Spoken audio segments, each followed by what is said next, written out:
얼마 전 누리호 2차 발사가 성공하여서 대한민국도 우주 강국에 들어갔다고 들떴던 적이 있습니다. 자, 이는 우주 발사체를 쏘아 올려서 성공시키는 일이 굉장히 어려운 일이기 때문에 아주 축하하고 경축할 만한 일이었죠. 우주 발사체가 우주 궤도에 진입하는 일을 들여다보니까 가장 어려운 기술이 1단 로켓 추진체를 만드는 일입니다. 무엇보다도 이 한 번의 발사비만 수백억 원이 소모되는 아주 고비용의 고난도의 기술인 것이죠. 성공도 어렵고 시도했다가 깨어진 경우가 한두 번이 아닙니다. 한 번 실패하면 수백억이 날아가죠. 무엇보다도 이때 필요한 것이 이 발사체 가장 밑바닥에 있는 이 안정적인 추진체인데요. 발화와 추진인데 가장 아래에는 3-4개의 추진체가 균형을 이뤄요.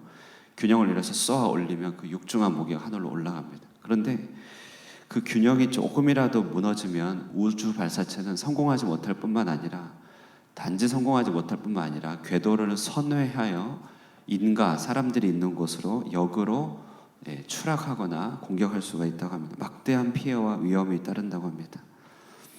그래서 그 불꽃의 균형이 이상으로 성공하지 못할 때면 폭파 명령을 내려서 상공에서 터뜨리도록 그렇게 합니다. 이 추진체의 안정적인 균형, 그 불꽃의 상호 균형이 이렇게 제 기능을 발휘해야 되고 균형이 이렇게 중요한데요. 자, 여러분, 우리가 끊임없이 초월을 추구하는 우리 사람들도 그렇게 꼭 균형이 필요한 인격적인 추진체가 있는 것입니다. 자, 위로 올라가고자 하는 영적인 본성, 영성이라고 한다면요, 그 영성을 받쳐 올리는, 그래서 원하는 곳에 가도록 하는 이 균형 잡힌 인격을 말할 때 우리는 보통 지정의라고 하죠. 지정의, 오랜만에 들어보시죠. 요즘 그런 얘기 잘 안 하는데요. 그러나 우리는 영성이라고 하는 신앙 인격체로 우리는 어쨌든 선을 추구하고 좋은 걸 추구하고 아름다운 걸 추구하게 되어 있습니다. 그러나 그것이 추구만 해서 되는 게 아니라 지정의의 균형을 통하여 이루어진다는 것이죠. 로켓 추진차의 균형처럼 우리 인격의 지정의의 균형이 얼마나 필요한지 모릅니다. 우리가 이 중 한 가지만 부족한다면, 제 기능을 발휘하지 못한다면 우리라고 하는 존재가 제대로 서 있지 못할 뿐만 아니라 때로는 원치 않는 곳에 떨어지는 위험한 상황에 빠지게 될 수 있지 않겠습니까? 오늘 우리는 이 바울 일행이 유럽 순방의 길, 전도의 길을 듣다가 특히 그리스의 최대의 지성의 도시 아테네에 선 바울의 모습을 보게 됩니다. 들어보셨죠? 아테네. 그 아테네입니다. 스토아, 에피쿠로스, 그 대단한 철학자들이 있는 도시였습니다. 그 엄청난 최대 지성의 도시 한복판에서 하나님께로 받은 감정과 그의 의지, 그리고 지성을 동원하여 어떻게 하나님의 일을 잘하게 되었는지, 우리도 이처럼 신앙의 지정의가 잘 갖춰질 때 하나님의 동역자가 될 수 있는 것이죠.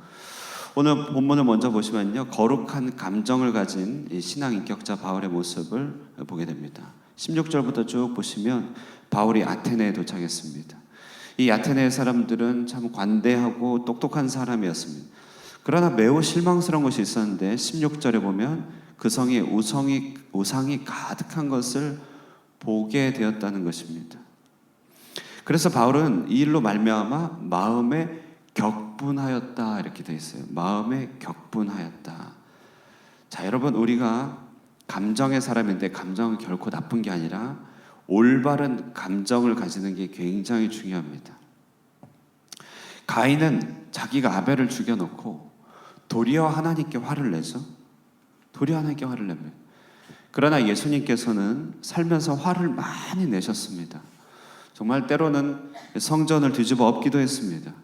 그러나 예수님 보고 죄를 지었다고 하지 않는 이유는 그분이 품으신 그 분노라고 하는 감정이 하나님으로 말미암은 분노, 하나님을 위한 분노였기 때문에 그랬던 것이죠.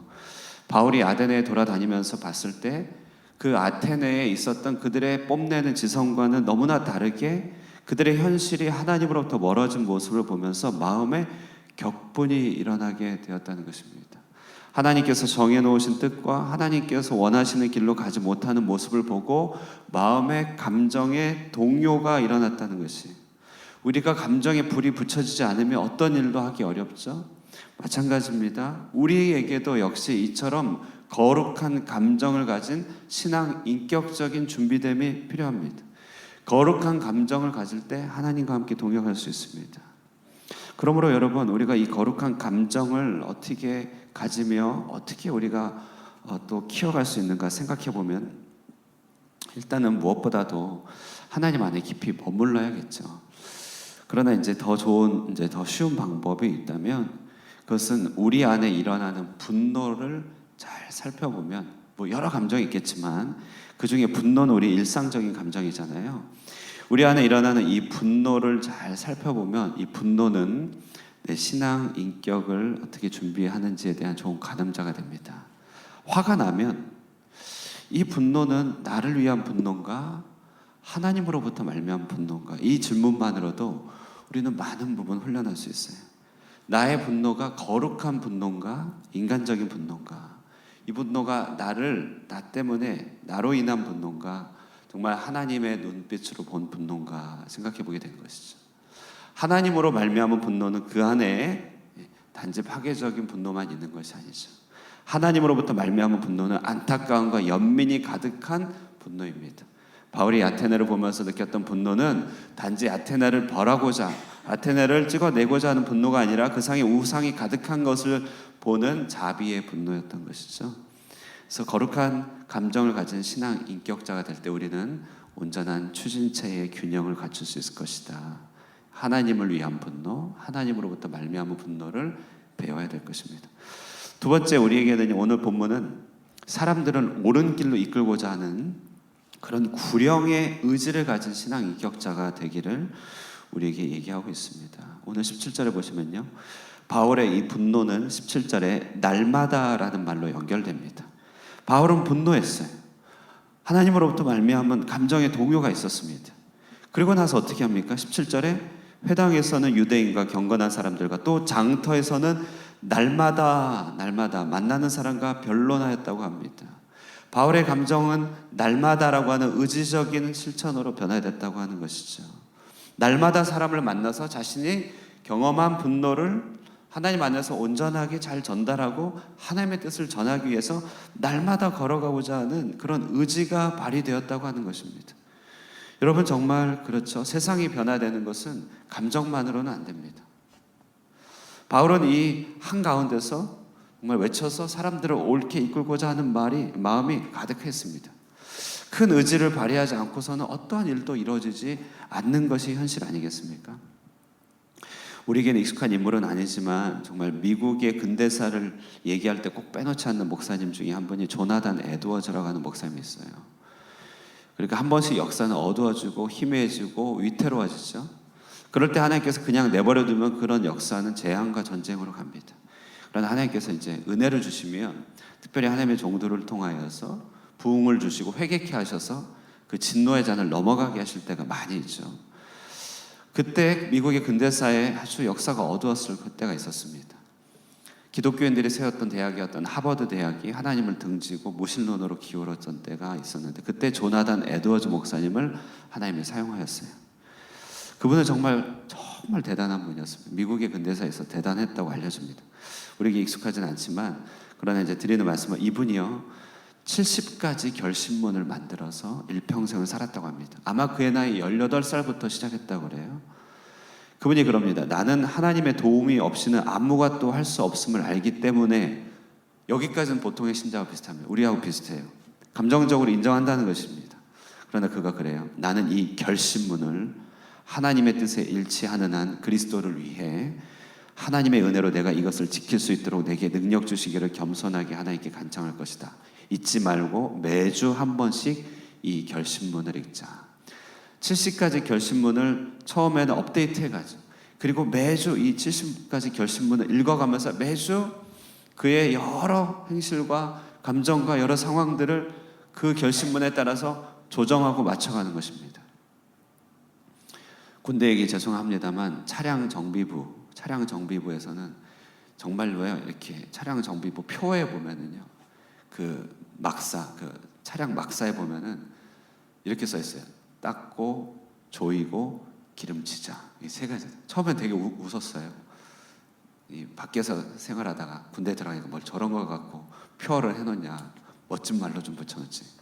근데 그게 전부입니다. 닦고 조이고 기름치자.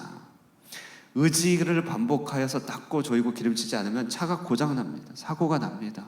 전쟁 수행을 할 수가 없습니다.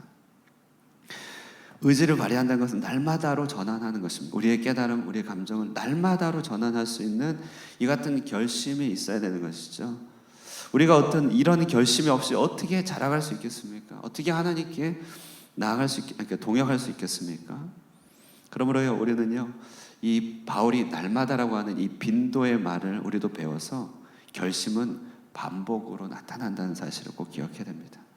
우리 결심은 혼자 하기 어렵습니다. 그래서 결심은 같은 마음을 주신 사람과 함께 연대하는 것이 필요하죠.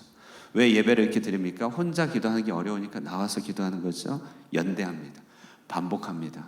새벽 기도를 반복합니다. 제가 작년에 새벽 기도 설교한 횟수를 세보니까 270 몇 번이에요. 내가 그냥 아무 생각 없이 혼자 한다면 그렇게 못합니다. 함께 하니까 해요. 함께. 그래서 함께 하는 사람들이 반복하여 숫자로 체크해보는 것이 1년에 52주로 우리는 주일 예배를 드렸다.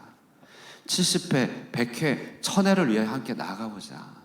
우리의 이 선한 마음과 의지가 1000번을 한번 해보자. 일이 잘 되든 안 되든 끝까지 가보자. 이렇게 결심할 필요가 있습니다. 바울이 이 의지의 사람이었기 때문에 하나님께서 끝까지 붙들고 사용할 수 있었죠. 자, 끝으로 필요한 것은요, 이제 나머지 내용인데요, 긴 내용인데 간략하게 얘기하면요, 필요할 때면 정확하게 하나님을 말할 수 있는 지적인 준비도 필요합니다. 지식의 신앙 인격입니다. 자, 이제 18절부터 마지막까지는요, 이제 에피쿠로스와 스토아 철학자들과의 변론의 얘기입니다. 당대 최대의 지성인들 앞에서 신학을 변론하고 있는 모습입니다.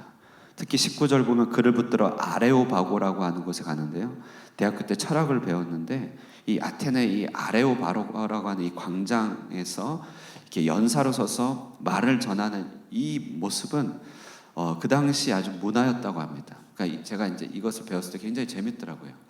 한복판에, 시장 한복판에 시장 사람들하고 변론하는 것을 아고라 제인이라고 해요. 변론하고 얘기하고 대화를 많이 합니다. 그리고 한 중간에 아레오바고 광장에서 하고 싶은 말을 하는 거예요. 그러면은 듣는 사람들이 반응도 하고 이렇게 묻기도 한다는 것이에요. 바울이 지금 하나님을 믿는 마음으로 세상의 한복판에 서서 하나님에 대한 지식을 전하는데요, 정확하게 전합니다. 사람들과 변증하면서 전합니다. 그리고 그들이 가지고 있는 철학적인 지식을 전제하면서 전합니다. 그래서 오늘 본문은 성경학자들에게 있어서 비유대인들, 이방인들에게 복음을 전하는 가장 표준이 된다, 이렇게 얘기합니다. 신론, 하나님에 대한 철학적인 개념을 배경으로 잘 보시면 이제 24절처럼 우주와 그 가운데 만물을 지으신 조물주론, 신론, 형이상학론으로부터 시작하여서 그래서 어떻게 이 한 분이 단일한 분이라서 온 세계에 적용이 되시는 분인가. 26절 보시면 모든 족속에게 적용이 되는 분이죠. 27절에 종교의 씨앗을 주셔서 하나님을 찾도록 하는 인간 본성을 자극하고, 그리고 28절에 우리가 그를 힘입어 기동하면서 사는데 그 하나님을 알되 하나님을 영화롭게도 아니하고 감사치도 아니하는 이들의 마음의 허망함이 얼마나 큰 것인지를 드러냄으로써 그들을 책망하고, 그래서 어떻게 합니까? 30절에 알지 못했던 시대에는 넘어갔지만 이제는 회개하라 하면서 회개를 선포하는 것이죠. 자, 여러분, 이것이 정말 한방 아닙니까? 인생이 한방입니다. 화살이 아무리 잘 준비돼도 화살촉이 없으면 무의 소용이 있겠습니까, 여러분? 우리에게 주시는 모든 시간, 건강, 자원들 다 주셔도 한 명의 한 사람을 올바른 지식으로 정확하게 타격하여서 그의 영혼을 구원하지 못한다면 우리 인생에 하나님 앞에 남는 게 뭐가 있겠습니까? 그러기 위해서는요, 좀 때로는 지적인 준비, 지식의 준비가 필요합니다. 예수님을 전하라고 하나님께서 기회를 딱 주셨을 때 이건 너밖에 없어라고 할 때 얼버무린다면 주님 앞에 얼마나 안타까운 일입니까? 그래서 여러분, 우리 훈련 중에 중요한 훈련 중 하나가 전도 훈련이죠. 한국은 전도 폭발이라고 무시무시한 훈련이 있는데요, 너무 미워하지 마세요, 여러분. 사람을 사랑하는 가장 좋은 방법은 하나님을 전하는 가장 정확한 지식을 전해주는 거예요, 필요할 때. 그때 놓쳐버리면 안 될 때가 있지 않습니까? 이 훈련도 별게 아닙니다. 꼭 필요한 하나님에 대한 지식을 마음에 담아내는 거예요. 마음에 쑥쑥 담아내고, 때로 남성도 하지만 처음에 힘들다고 입이 이만큼 튀어나오지만요, 결국 가장 감동을 많이 받는 사람은 입이 튀어나온 비례대로 감동을 많이 받아요. 힘들다고 하는 대로 감동을 많이 받습니다. 요즘 순살 아파트 얼마나 논란이 많습니까? 오늘의 용어로 치면 감정과 의지만 있는 모습이에요. 쌓아 올리고자 하는 의지, 그냥 잘 팔아보고자 하는 감정만 있지 그 안에 뼈대가 없다는 것 아닙니까? 올바른 지식은 우리 안에 뼈대를 만들어주는 것입니다. 그러므로 하나님을 전하기 위해서 정확하고 풍성한 지식을 담고자 우리가 사모해야 돼요. 교회 안에 이런 훈련이 있기를 사모해야 되고, 기도해야 되고, 기뻐해야 되고, 참여해야 됩니다. 늦은 훈련은 없어요. 그냥 하나님을 사랑하면 훈련이 되는 것입니다. 우리 교회가 또 새로운 예배당이 훈련의 터전이 되기를 기도해야 됩니다. 많은 이들이 와서 훈련받고 지정의 정확한 준비됨에 있어서 하나님의 동역자가 되기를 간구해야 될 것입니다. 말씀을 맺습니다. 시편 51편을 지지난주에 묵상했는데요, 저는 그 한 주간에 시편 51편을 거의 암송하다시피 했어요. 그러면서 많이 묵상하니까 오늘 다시 봤더니요, 결국은 다윗이 무너졌던 지정의를 회복시켜달라고 하는 기도입니다. 내 속에 정한 마음을 창조해 주시고 정직한 영을 새롭게 하옵소서. 정서의 회복이죠. 그래서 꺾으신 뼈로 즐겁게 하소서. 정서의 회복입니다. 그러면 범죄자에게 주의 도를 가르치리니 죄인들이 주께 돌아올 것이라다. 정확한 하나님에 대한 지식을 가지고 전하겠다. 나를 주 앞에서 쫓아내지 마시고 자원하는 심령을 주사 나의 의지를 새롭게 하여 달라는 것입니다. 우리가 어떤 죄를 생각할 때면 죄는 굉장히 나쁜 일이라고 생각하지만 생각해보면 균형이 필요한 추진체 엔진의 균형을 간과하는 것이 가장 큰 실책이고 귀책 아니겠습니까? 자, 우리는 이 땅에 하나님 없으면 하나님과 다르게 살아가는 모습을 보고 감정적으로 뜨거워져야 됩니다. 내 행실이 하나님께 멀어져가는 모습, 하나님과 관계없는 모습, 내 자녀들의 그 모습 보고 감정적으로 좀 뜨거워져야 돼요. 그리고 그 뜨거워짐을 올바른 길로 이끌고자 하는 의지를 발휘해야 돼요. 함께하는 사람들과 함께 기도하여 반복하여서 그렇게 해야 됩니다. 그리고 하나님께서 기회를 주실 때 정확하게 하나님의 뜻을 전할 수 있는 지성의 준비가 되어 있어야 될 것입니다. 이 같은 신앙 인격의 준비됨으로 인하여 우리가 반드시 제 궤도에 돌아가는 하나님의 백성이 될 줄로 믿습니다. 그런 여러분이 되시기를 주님의 이름으로 축원드립니다. 기도하겠습니다. 살아계신 하나님 아버지, 오늘도 주님의 말씀 주시니 감사합니다. 바울의 유럽 전도 가운데 바울의 모습을 통해 주님이 준비시켜 주신 것들을 잘 보게 됩니다.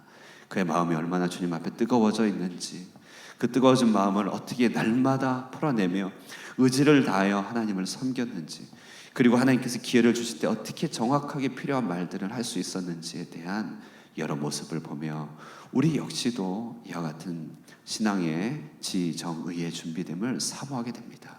하나님, 우리 하늘꿈 교회가 이처럼 하나님께서 준비시키는 신앙 인격이 잘 훈련되고 준비되는 장소가 되게 하여 주시고 하나님 나라를 이뤄가는 그런 모판이 되게 하여 주시옵소서. 이 교회에 출입하여 오가는 모든 이들 안에 성령의 역사와 하나님의 권능의 역사로 말미암아 이처럼 신앙 인격이 온전히 갖춰지게 하여 주시고 한 분 한 분이 주님께서 예비하여 온전한 궤도로 쏘아 올려지는 그 같은 귀한 하나님의 병기가 될 수 있도록 축복하여 주시옵소서. 오늘 이 아침에도 또 마음의 결단을 가지고 우리의 새로운 의지를 점검하며 또 주님 앞에 우리의 마음을 드리기를 원합니다. 하나님 함께하여 주시고 성령으로 충만한 시간 되게 하여 주시고 교회와 성도들을 위하여 두 손을 들고 마음을 다하여 기도할 때 능력으로 일하시는 하나님 만나게 하여 주시옵소서. 예수님의 이름으로 기도드리옵나이다. 아멘.